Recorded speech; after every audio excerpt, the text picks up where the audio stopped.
what's it called? I hope you're having a great Pride month so far. I'm going to do an unhaul/reorganization video today because I do have some books laying around that don't fit my shelf. They're just all around my room, making it feel cramped up, and I don't like this feeling. It's very annoying. I cannot organize myself when my room is messy. I hope that I'm not going to have to pull out some books from my main shelf because this is going to be a lot of work, and my goal is to get rid at least of the third of the books that are in this pile. I'm not going to give you many reasons why I'm unhauling.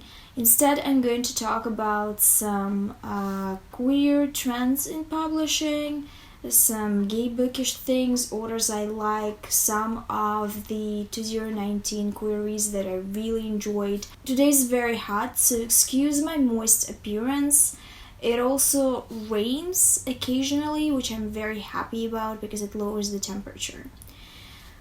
We're going to start with this pile, I think. I feel like in the past 2 years I've got a better line of books that I can choose from because the publishers finally realized that queer people are a market and they want books.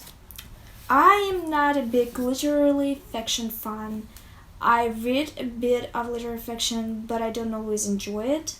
In most cases, I don't enjoy it at all. I'll give any book a chance that interests me, no matter the genre, except maybe horror. I'm very tentative with horror. I definitely feel like the transition from coming-of-age, coming-out stories to general genre stories is almost complete, at least when it comes to LGBT books, but we still need to make a long journey with the intersex, non-binary, trans books. There's definitely a difference between how these two types of books with two different types of representations are handled by the publishing industry. The major reason why, I believe, is because we still don't have a lot of trans authors published by the Big Five. I think it will going to make a huge difference when trans people would be able to tell their own stories, because as we get further into 2019 and all the trans books that were advertised by the publishers are coming out, the more we see that in almost each book there's some sort of an issue with understanding, with sensitivity of the cis authors that had written those books. I don't think that a cis author would be able to tell all of the stories that need to be told first, so we could move on to the genre fiction. I don't think that a cis author could even fathom how to write this book correctly. So for me personally, I would always be a little iffy about a trans book written by a cis person, because I don't think that we have enough point of reference in our modern culture on trans issues, and I don't think that there's enough material and enough background build so a cis person would be able to educate themselves properly. I think we need a few solid years of transgender people writing their own books, writing their own issue books, because issue books are definitely supposed to be written by people that experienced or are part of the group being written about. I was very happy recently when I've seen that Mason Deaver got a second publishing gig. The first book that they've written was I Wish You All the Best, and I believe because the book did so well, Mason got a second book deal. That's why we have to put our money where our mouth is. On the topic of Mason, I recently realized that into 018 and 019, we were introduced to authors that are writing exclusively queer books. Every work that they're coming out with has queer characters. That makes me so soft and sensitive. I am genuinely a huge fan of this because that's the type of author I want to be. I don't believe that I can write a straight book. It would genuinely feel like a torture. So I'm very happy for those authors. I'm talking about authors like Casey McQuiston, Christina Lynn Herman, 𝕄𝕆𝕍𝕀𝔼, Audrey Coulthurst. I'm so happy for them. They're all queer individuals and they were able to find a certain niche in the publishing industry and get paid for writing queer stories every single time. It's so important. I've seen Christina Lynn Herman talking about her bi girls that she's writing for her second novel. I've seen Casey McQuiston talking about an FF book. I'm very excited about it because Casey McQuiston is so amazing. Just amazing. The storytelling, the humor, the writing style, everything was perfect in the Red, White, and Royal Blue. It was such a great book. An iconic book. I loved it. I seriously loved it so much. No one could have done a better job at this trope, and we wanted to get some gay royals for such a long time. I feel like it was a collective gay wish to get some gay royals, but I'm going to talk about the gay royals in a separate video in conjunction with Her Royal Highness by Rachel Hawkins, which is a good book, but it's not a better book than Red, White, and Royal Blue. I'm so happy that it's getting an adaptation. Honestly, I can't find words. We are kind of blessed this year with some interesting queer projects. We got Gentleman Jack, which is so good. I cannot fathom why this project was shelved for such a long time. It is fabulous. It has great dialogue, it has great script work. The actresses do such a great job at portraying true passion for each other. We've got the portrayal of the softest, healthiest masculine energy in the face of Serena Jones. So obsessed with Gentleman Jack, you have no idea. I am actually planning to procrastinate after making this video and I'm going to watch Gentleman Jack. Then this year we got Killing Eve, which I have a tumultuous relationship with because I do love it but I also do hate it because of the way they're trying to trail back on their promises. They know perfectly well whose their viewership is and they're just trying to backtrack on it, I feel like. We've got a reboot of Tales of the Cities. Thank you, Netflix. At least you've done one thing right. I also am very happy that Pose got renewed for second season. Euphoria is going to come out soon. I am very excited about this project as well. I think that we are truly getting more.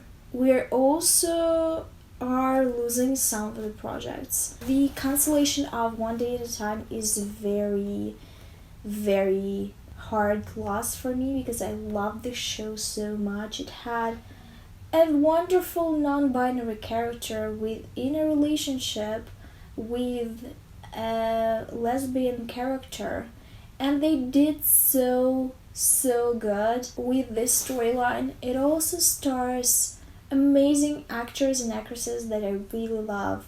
I still hold on hope that some network is going to pick it up. The problem with the rights and the fact that Netflix doesn't want to let it go is annoying. This show gave me so much joy. So far I just unhauled 2 books. I'm not doing great. Honestly, I just don't. This book, I'm definitely unhauling. Like, what did I think I'm going to do? Read it? Yeah, right. I've read like 150 pages of it, and I was done. It's not a bad book. I just don't have the time. I'm not that invested in it, and I literally cannot. And then whole pile, for sure. I feel like we've got a lot of announcements of adaptations of great queer books. This one is in whole 2. Okay. This one is Keep. With Your Children series by Sean McGuire. It's going to be a TV show. We've been screaming about it for years. This series will make such a fantastic TV show. We truly were blessed this year. I genuinely think that the With Your Children is going to be the next Teen Wolf, but better, and I'm very excited about that. I'm just as excited for The Raven Cycle, which also promises to be the next Teen Wolf, but much, much better. I have not heard a lot about the TV show, but it is in the works. I also am very excited about the Generation Q. It could be a hot piece of garbage, or it can be actually really great. Can you imagine that the year of 2019 is the year when the L Word is going to get back? 2019. It was the TV show of my teenagehood. I watched it when I was trying to figure out if I'm gay or not. The L Word was very significant for a lot of queer women, and I'm very happy that they are rebooting it. No matter what's going to happen, I feel like a lot of people are treating their favorite TV shows and movies as something precious. I don't, because it doesn't make any sense. It doesn't mean that this favorite thing that you've had that was perfect is going to be taken away from you. Because even though it's inspired by it, or it's a reboot, or whatever, it's still a separate work. So truly, why care so much? I'm genuinely very excited about Generation Q. All the news that I hear about it sound bonkers. Absolutely ridiculous. The last thing that I've heard about it is that Jennifer Beals, Kate Moaning, and Alicia Haley are going to be in it, which is the good part. But I also heard that the central character is going to be Angelica, who was Bette and Tina's daughter. And I just don't know. Is she queer too? Is she going to be the straight one? Is she going to college? Is it how the story is going to be? And the most interesting part for me about the Generation Q is that we don't know anything. And it's supposed to come out in the last month of 2019, which is very, very soon. How do we not know everything about it? What's happening? It's like so weird for me because I'm used to knowing almost everything about the projects that are coming out, because it's a part of the marketing plan, and the shows are usually start marketing themselves at least a year, 9-8 months before the release. So I'm just sitting there thinking, yes, of course, the spawn of the L Word doesn't need any advertising because we're all going to watch it. But I also am here sitting like, but why? Is it going to be bad? Is it why they don't advertise it? I truly don't know what's going on. I'm also very happy that we're going to get Drag Race UK in 2019. I hope that it's going to be good. I am missing Drag Race. I really do love this trash show. I don't know what's going to happen with Drag Race UK. They're not saying much. We just know that it's going to happen this year. And Drag Race Thailand is actually really good. The problem is that all the queens are talking in different languages, and the different audio tracks and subtitles are kind of distracting. Well, they are very distracting. They also have not figured the formula yet, so I'm always a little confused. But the artistry's drag is represented very well.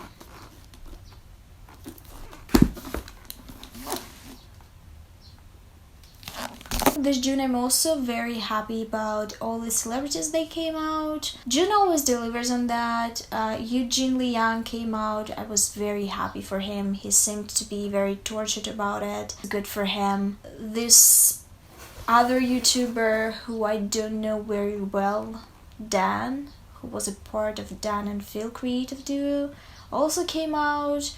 And I know that he has a very toxic fan base full of straight little girls, which are super annoying, and they were annoying on the internet after that. I've seen his video and I'm very proud of him because he addressed it and he did it very well. Ashley Benson and Cara Delevingne are officially dating. I think they're so cute together. I'm a very big fan of Ashley Benson. She's just such a lovely human being, and they seem to be so in love. It was very obvious that they were dating, but you know how media handles it. They were called gal pals for a month and month now, and it was very annoying, especially after they literally carried a sex bench into their house.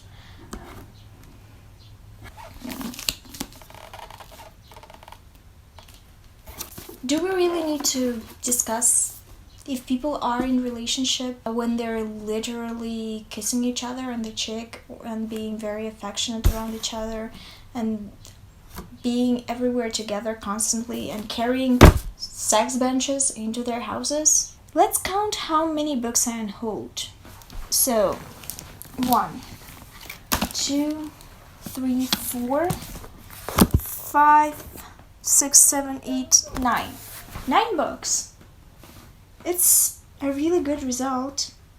Oh, 10 bucks. Also this one. Now I need to figure out what to do with them. I think I will just leave them in a park or something. People can pick them up if they want to. In the comments down below, please tell me about the things that made you experience queer joy this month or this year. It could be your personal stories or something that happened in the media. Thank you for watching. I hope you enjoyed this chill video, and I'll see you soon with my next one.